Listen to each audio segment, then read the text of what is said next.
Siyabingelela abazalwane egameni likaJesu. uJesu inkosi yabusa. Siyambonga uNkulunkulu nje kakhulu namhlanje.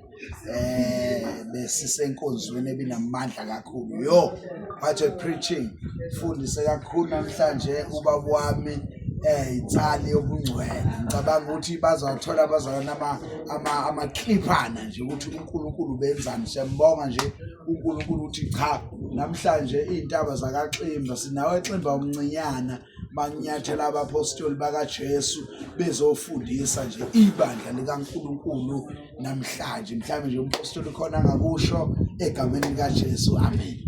Siyambonga kakhulu uThixo, ngiyajabula kakhulu ukuba uNkulunkulu enze umusa ngizofinyelela lapha eJerusalem Church futhi kube kuvele kunezinto uNkulunkulu engizwe ngikude ezimsebenzi yamandla nemaliso eyithinta ukusizwa kweimpilo zabantu abathathwa kancane nabadeleliwe kodwa bagcwele indlu bafice begcwele indlu yibo bodwa futhi ngeke uyithola indawo nabantu besilisa bekhonza abaningi ngale ndlela abaningi bazibadlele besifazane balandwe lapho onganake umuntu khona ukuthi ngalandwa abantu babe yibanga. Ushilo vele uNkulunkulu wathi uthatha izinto eziphansi uzajaphise ngazo eziphakeme uzezwe, athatha izinto eziwulu uzajaphise ngazo ezihlaniphile uzezwe, athatha izinto ezingekho uzajaphise ngazo ezikhona zezwe.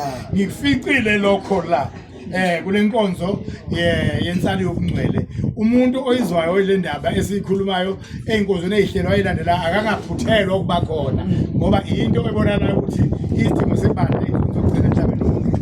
Siyabonga. Haleluya. Siyabonga kuJesu. Follow lapho uIsrael akaqedwa.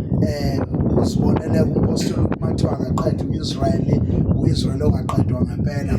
Maphansi kwama-bridge abageza uJesu imanga zikaNkulunkulu. Siyamshadisa nje omunye Mathusi. Iphara izoba ubaba. Wawayizwaphi into? Omunye wenza lama-ceiling la awashuthi awasho. Yeah. Umsebenzi uphuma lapho usuwaphuma usenza izinto ezinhle kanje. Ubazalwane. Siyabonga.